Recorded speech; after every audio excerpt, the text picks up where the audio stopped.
House Intel Chair, U.S. must stand firm against China's unbelievable aggression. Lies in ink versus facts in blood. Young overseas Chinese mark 1989 Tiananmen Square massacre. Senior U.S. State Department official arrives in Beijing in bid to ease tensions. Panasonic officially closes its battery plant in Shenyang, China. Congressman Mike Turner, the chair of the House Intelligence Committee, condemned what he described as growing military aggression from the Chinese Communist Party, or CCP, regime. However, he emphasized that the U.S. must stand strong after recent incidents involving close encounters with American ships and planes, as well as the Chinese spy balloon infiltration into U.S. airspace earlier this year. In an ABC This Week interview on June 4th, Turner said, "What we're seeing is an unbelievable aggression by China." He added, "If you look at the balloon that flew over the United States, the Chinese police stations, the aggressiveness against our both planes and ships and international water." When the host asked him what would be a sufficient response, Turner said the U.S. should consider the CCP an adversary because Beijing's actions prove its nature. He said, "I think it means calling them out. I mean, this is unacceptable. I think the administration needs to step up and make clear that China has identified itself as an adversary, and we're going to treat it as such." In recent days, airplanes and warships of the CCP regime have aggressively harassed the U.S. military, which military experts said were coordinated. In the first incident, a Chinese fighter jet conducted an unnecessarily aggressive maneuver by darting in front of an American spy plane over the South China Sea.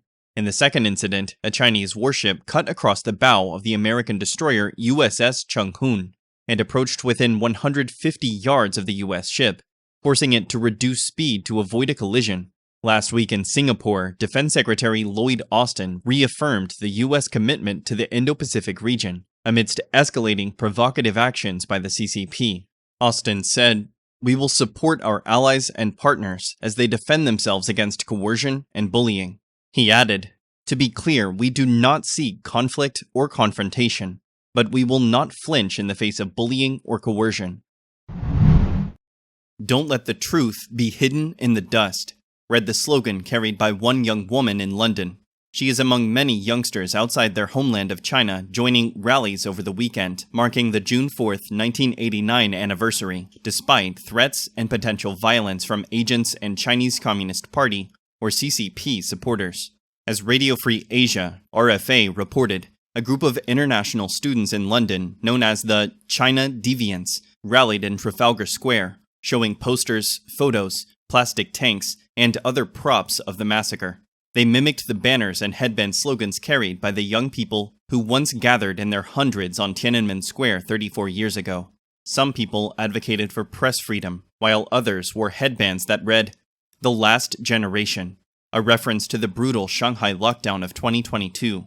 Protesters of a similar age to the victims were reading out the May 13th declaration by the students occupying Tiananmen Square in 1989, announcing the start of their hunger strike. The declaration said, "Our country is in a critical state." It added, "Prices are soaring, official profiteering is rampant, power is concentrated in the hands of the few, and the bureaucracy is corrupt. If we do not cry out, who will? If we do not act, who will? Democracy is the highest of human aspirations. Freedom, the innate birthright of all human beings. But today, these must be bought with our lives."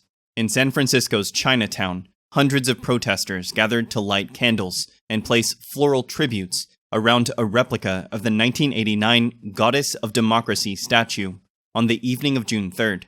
Former student leader Feng Zongde told them in a speech that the June 4th slaughter had left more than bodily wounds. Feng said, "The deeper violence perpetrated by the CCP was cultural. It took the form of the thorough brainwashing and propaganda they engaged in afterward." As participants gathered around a replica of the Pillar of Shame memorial sculpture, National Security Police seized the original in Hong Kong. Former Wuhan student leader Zhao Bingxian declared that attempts to hide the truth of the massacre in mainland China would fail. Zhao said, The lies they write in ink can't cover up the facts that have been written in blood.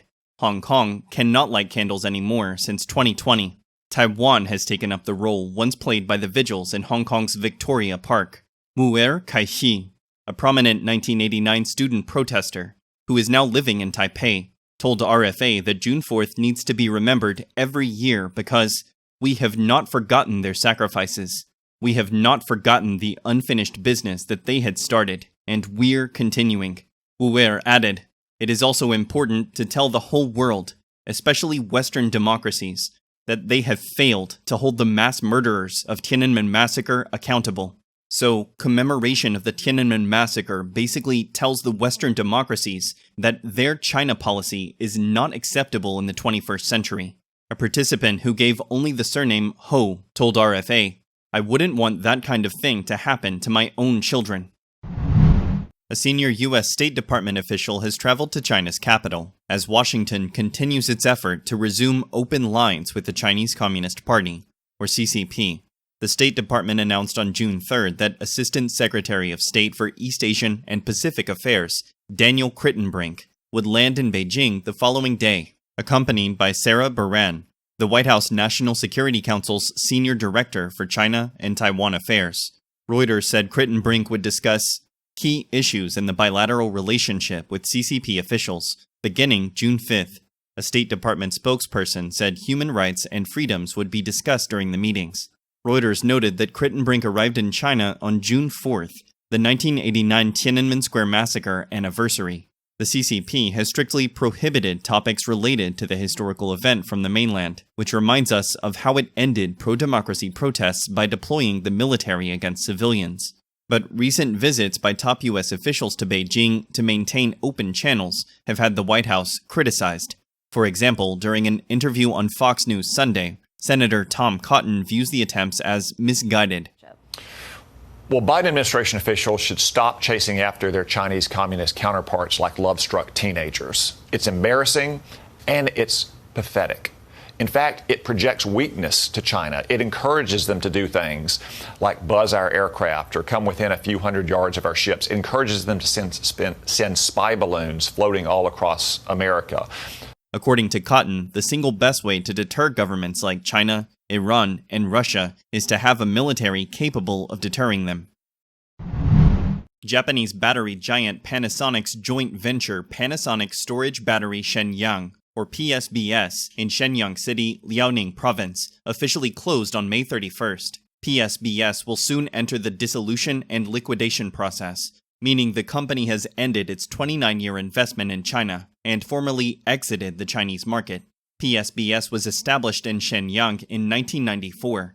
It mainly focused on the research and development of lithium batteries, and its products were sold in over 50 countries worldwide. It also provides over 40 kinds of Panasonic brand medium and small sealed lead-acid batteries for UPS power supplies, emergency lights, electric tools, and electric bicycles, financial, communication systems, and other fields, including batteries for backup power supplies. However, the company chose to withdraw from the Chinese market mainly due to its decline in competitiveness.